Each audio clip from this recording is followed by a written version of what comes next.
everybody. This is Ahmed Tharwad, and this is Thursday, the 24th, 24th or 25th? 25th, okay.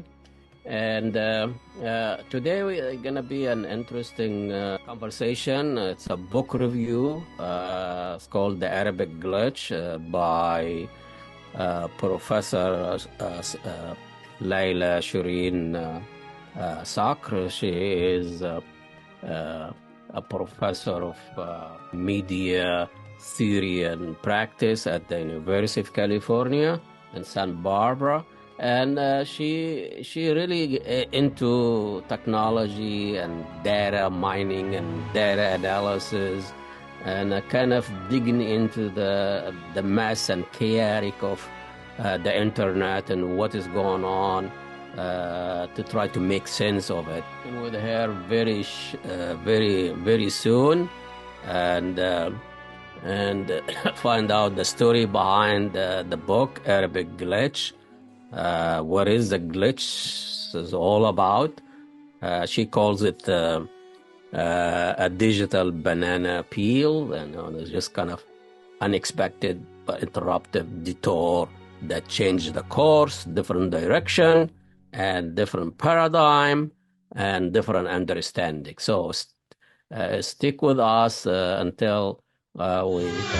لا تكتب عنا تسيسنا لرضينا الذل لا الراكب تخلف لا تسجل كلونا مل أمتنا تمهل لا تهمل وبقوة ثورة تعمل أمتنا تمهل لا تهمل وبقوة ثورة تعمل ثقتنا في الله كبيرة والشدة تزور ونقود السحف المقدس للكعبة طول ثقتنا في الله كبيرة والشدة تزول ونقود السحف المقدس للكعبة طول ساعتها نقول للحاكم كرسيك يزول يا ظالم ساعتها نقول للحاكم كرسيك يزول يا ظالم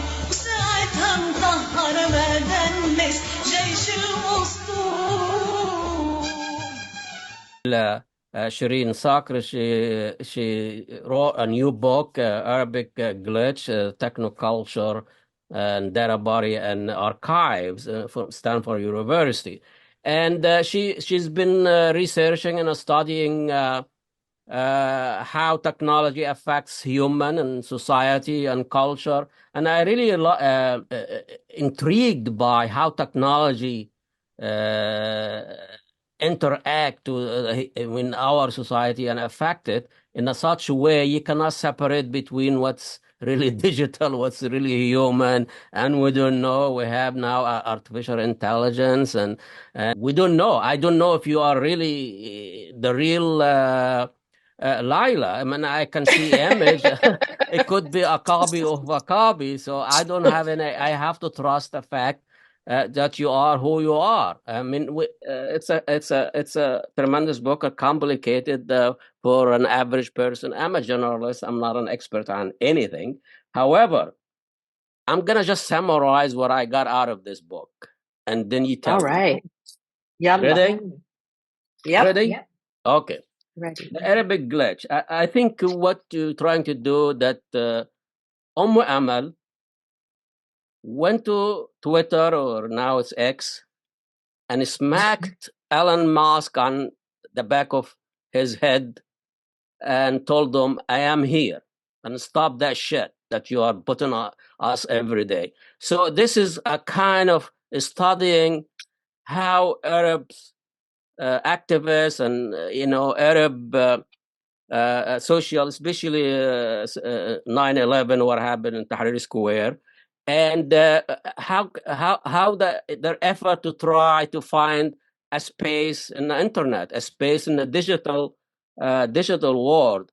All right. Well, thank you, Ahmed. Thank you for having me on here. I appreciate your network. I appreciate the work that you're doing for the community, for the Arab American community in the Midwest of the country.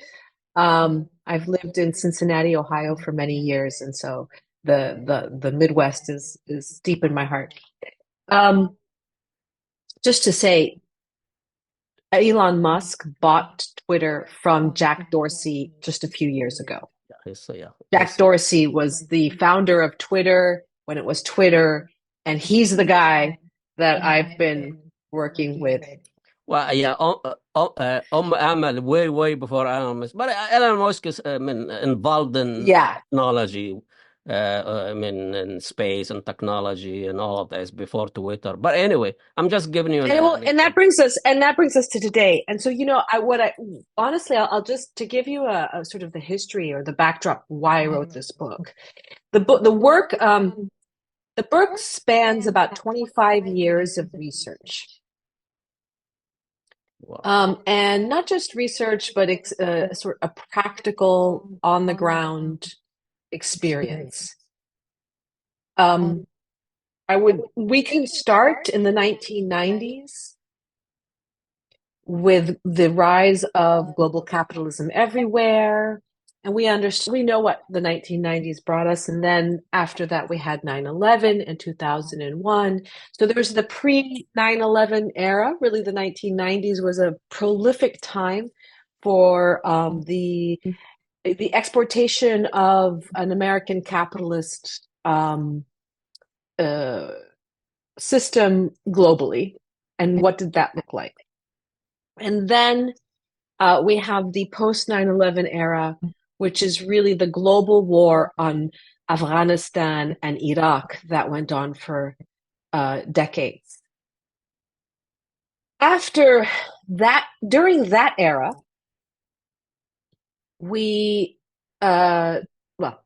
after that era, we have the age of what I call the age of hope under Obama from 2008. And by then we saw the emergence of social media.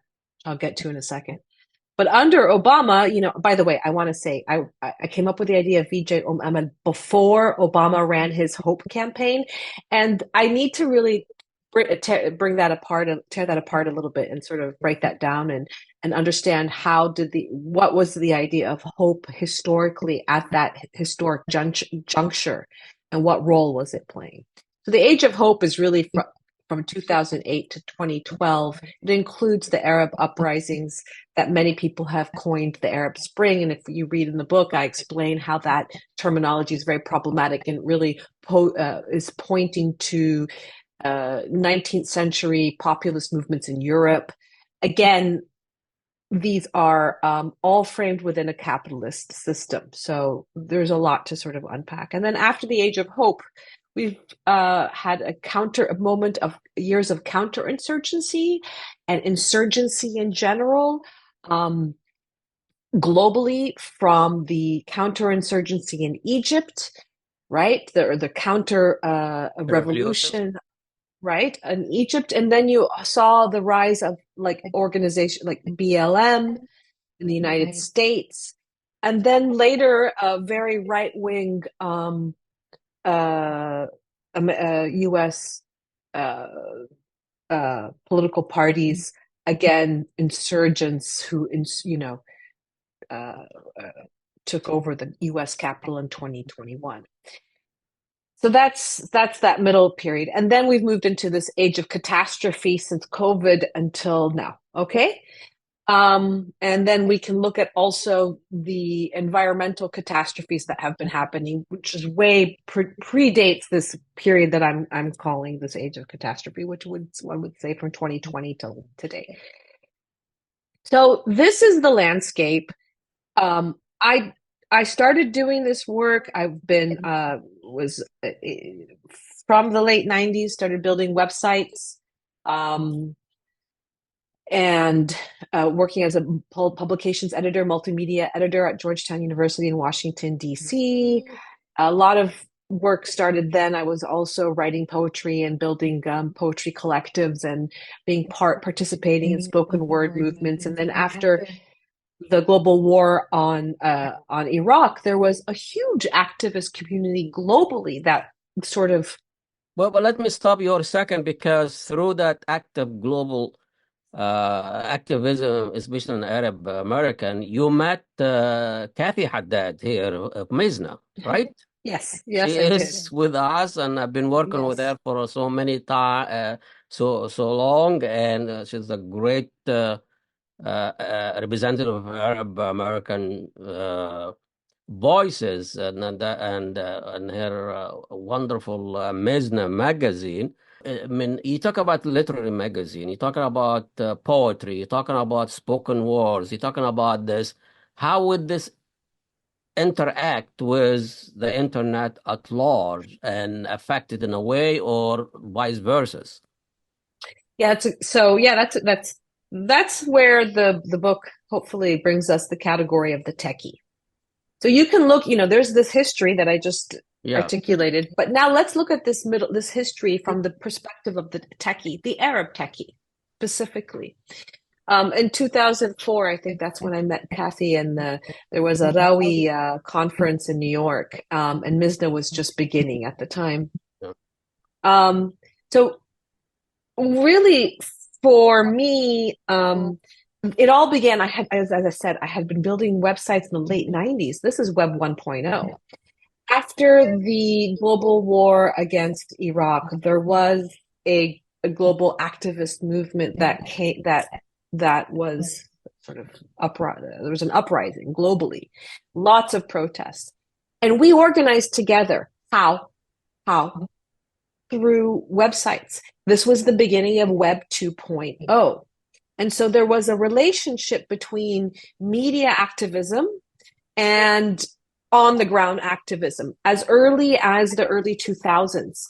This is because, again, we shifted from what Web 1.0 was when we had HTML pages and everybody had to just, code every single page. Web 2.0 was an era of social media where we created WYSIWYGs, what we called back ends, and anybody is not a coder, could go to a designed page on the internet and then upload what we start calling content without having that coder or technical expert or software programmer.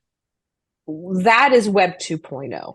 The ability to have an interface where, again, these technologies thrive. I'm trying to make this, No, it's open it accessible up to general obvious. for non-programmer, Right, non-coder, right. Web average. 2, yeah, Web 2.0 is an important period. We also saw the beginning of the open source Yeah. movement, the free and open source software movement. And a lot of these websites that were built by these media activists were free and open source. And this was a big deal. And so there was a lot of educating going on, a lot of workshops, a lot of training, so that everybody could have, Linux systems on their machines. You didn't need to spend thousands of dollars to be able to have this technological advantage. And so there was a huge tech boom. And it was in the early 2000s, and it was the rise of Web 2.0 in Silicon Valley. Silicon Valley became Silicon Valley. We saw Facebook and then Twitter start 2004, 2006. And so I was organizing in Washington, D.C., and these different groups were using technology. I was building websites for a lot of the activist circles in Washington, D.C. in the early 2000s. And at the time, I was also working at Georgetown University as their publications and multimedia editor, building the website for Center for Contemporary Arab Studies, and also reading and as an editor, reading books for print and creating things for print. Meanwhile, I'm reading the Akhwan website every day, because one of the first websites in Arabic, it actually was in English, but one of the first websites coming out of Egypt that I was aware of was for the Muslim Brotherhood. Astaghfirullah al-Azim. It's true. And they were one of the first, and if you look at their website, it's still very robust.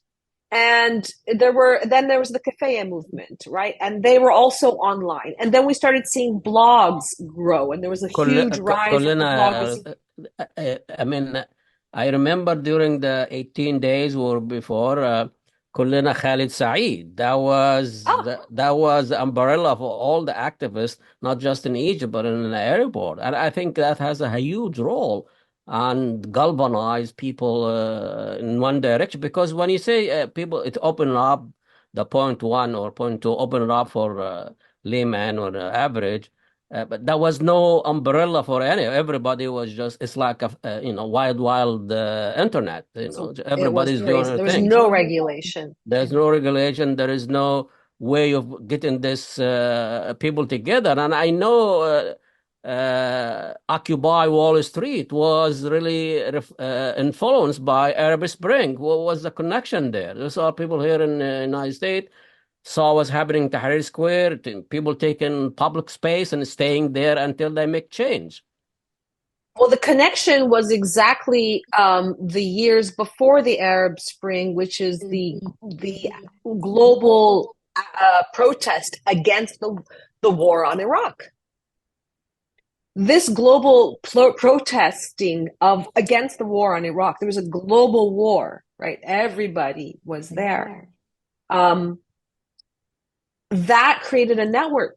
Activists around the globe got to know each other through ICT chat rooms. That's where I met a lot of people, because I was trying to build a website in Arabic. And at the time, the tools were just being made in the moment. So the techies had to know each other. And at the beginning, the first website was all in English. I couldn't get the Aleph and the B to connect. You'd have an Aleph, and then you'd have a B, and then right, and you couldn't get the letters to connect. And then we finally got that, and da. So Facebook was one of the first platforms to adopt Arabic and to allow you to use foreign non-English language. Latin.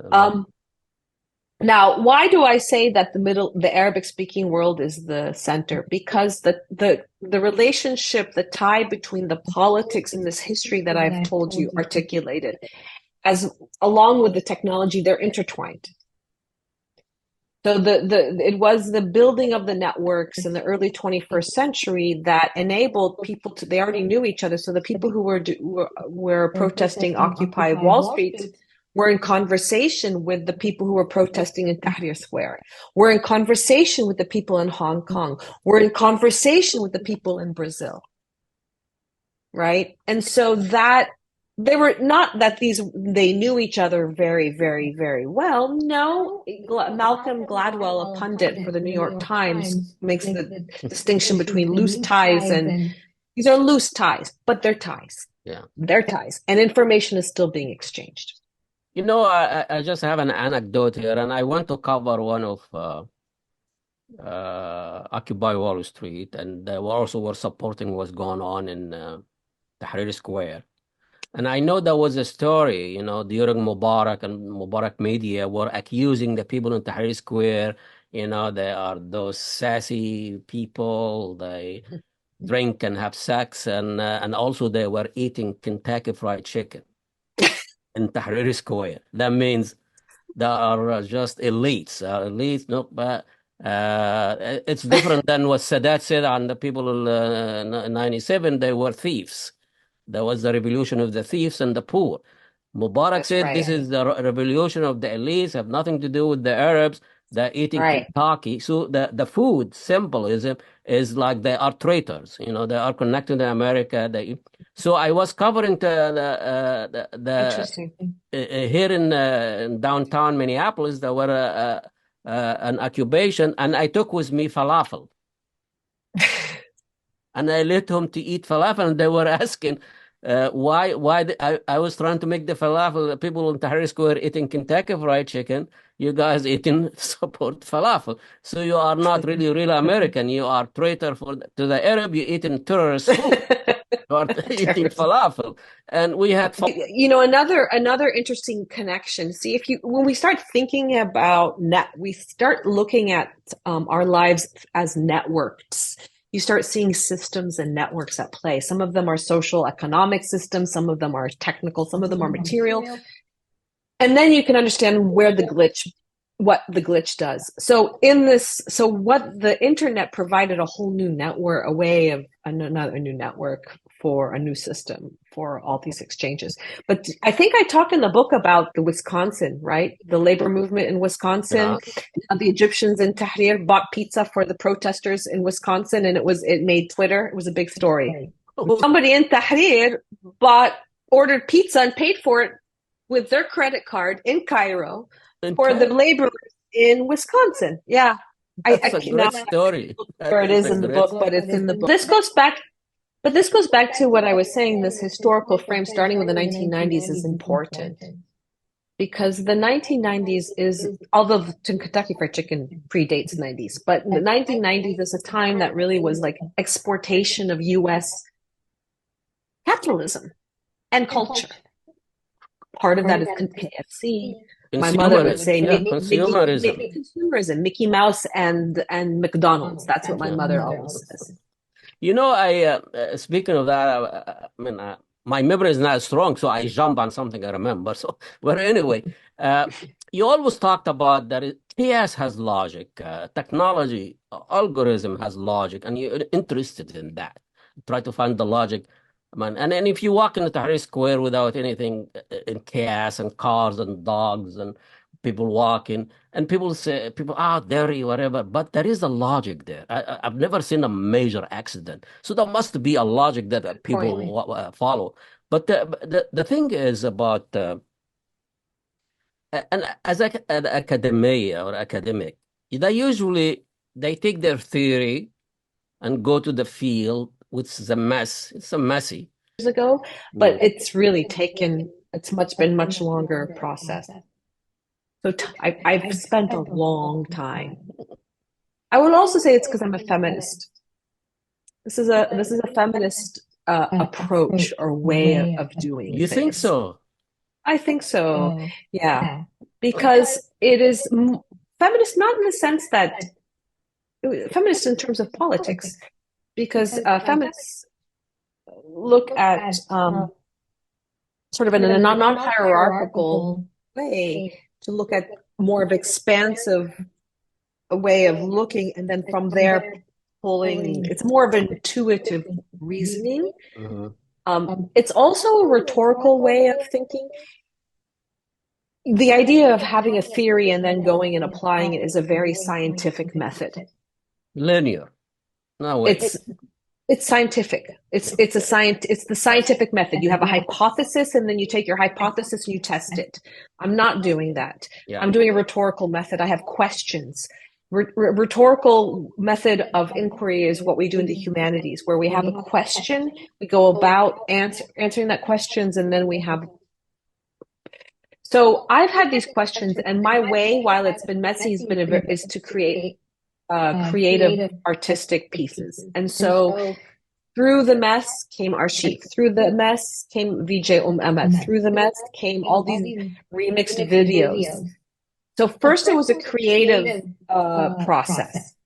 And then from there, the intellectual theorizing became a necessity for academia and for knowledge production, because like you said, the people who have been studying this region or studying the Middle East for the most part do not incorporate the logic of technology. And in fact, you'll find with SF, I find it to be a shame that so many scholars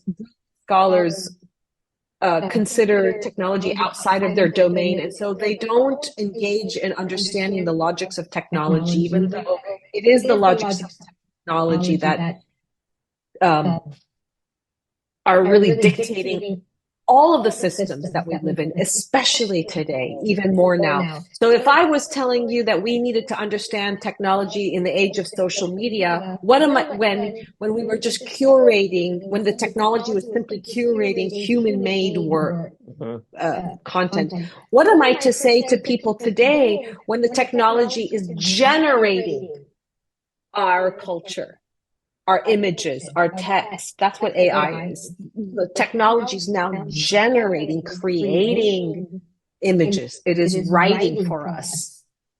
It's And you interesting. have to understand that logic if you are a scholar. If so, You taught the algorithm and media and effects of technology in society, and you talk a lot about the age of surveillance, the age of this is consumerism and capitalism now. And we understand that I'm a marketer. I taught marketing for 20 years. Try to understand the consumer, not just demographic, age, income, lifestyle, whatever. No, their mind. We try to. I think corporation they spend more money to invade the teens' mind than we spend to invade Iraq. So it's very important to know what the mind and it used to just predict the consumer behavior, but now surveillance not just predict, it direct and entice. And that's the scary part. right. So I'm a professor. I teach.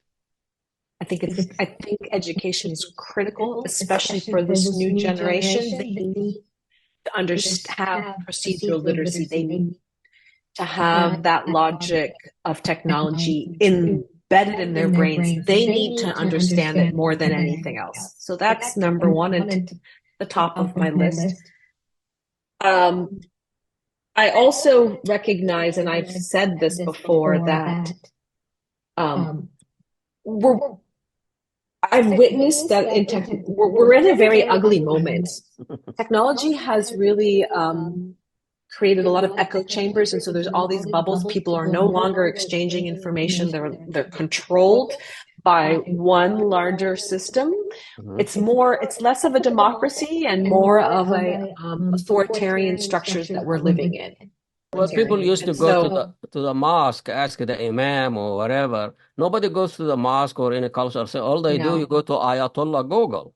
He has the answer. Right. He has more power than any cultural leader.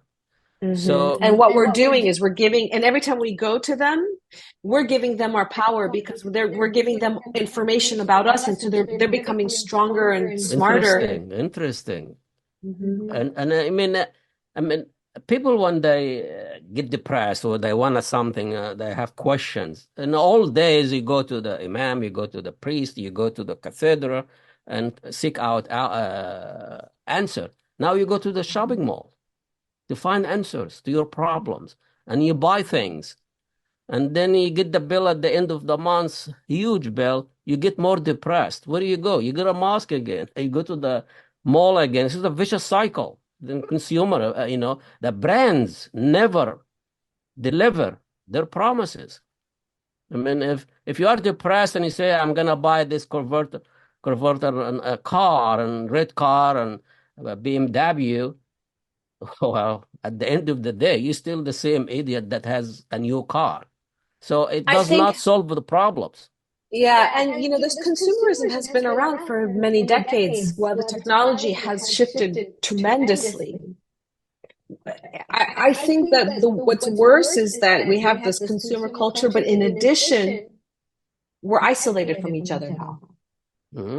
I think that's the biggest fear is that for me is that people's depression is coming from isolation and alienation and a lack of social life, a lack of conversation with others. I think it's that simple, yet not so simple. Well, this is really, you know what I mean? This is really the role of people like you, that they understand, they have resources, they have history. And so, I mean, I want to end this because I know you have to go somewhere. And I mean, are you hopeful? Really? I have 3 children. I think that the children give me hope still. There's a couple in this book. Like I said, this is the history that we've just talked about that I'm looking at. But I look at it, I introduce 2 new categories for us to look at the same thing that everybody else is looking at. The 2 categories are the techie and the mother. The artist mother, Amel, VJ Amel, a cyborg, something that I اخترعت حاجة that doesn't actually couldn't really exist when I thought of her. A cyborg, a mother, an artist. How could someone be all those things at once? So you have the category of mother, and we usually don't have mothers as activist, someone as an intellectual. The category of the approach of looking at this stuff through the eyes of a mother are not usually something taken up in scholarship or in academia, as you say. I understand feminism and feminist, and I think there's a difference between fixated on being a woman but feminism is more broader as human. Yes. And this is, I'm not looking at it from identity politics. Exactly. I think it's very important that you remove your own identity politics from the politics of what you're dealing with. So I find that feminism is a politics. And I find that there are many different people who approach I understand the the history world of it, like that. the leader of a more men, but also this is what I think that's also a problem with the feminist movement in the Western world. They making it a civil rights issue, not a human rights issue. Same thing with Black Lives Matter and civil rights. I mean, Palestinians now are slaughtered. Where are all the feminists? Where are all those liberal Obama hope shit? You don't hear about them. Why? Because they don't want everything. They don't want to hurt Biden, and Trump is the cause of all problems. This is bullshit. And I think when I write and I'm critical of America, critical of Obama, critical of Biden, the heat I get from liberals, not from the conservatives. Conservatives, maybe they don't want me around, but they are ignorant, don't have, I mean, if you sit down with them, you can even provide them with some history, background, they might even think about it. But that's self-righteous, liberal, very hard to deal with. Yeah. And I don't see what's going on in Gaza now, genocide, slaughtering. Where are all these things? I mean, Biden's a Zionist. Ideologically, he's a Zionist. He said so. And how do you deal with that? With that shift. I mean, I agree with you, and I don't know. When I say feminist, I don't think that feminist is liberal. I think so as an Egyptian, let's just say as a Muslim Egyptian feminist, which is a very different category. That's interesting because I think my mom was running the show in the house, and she was not educated. My dad was a principal of school, but she was the boss. And it's really amazing that I think you alluded to that. We live in a very ugly.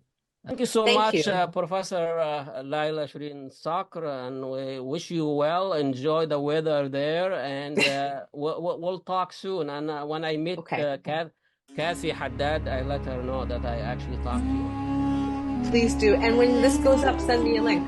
I will do that.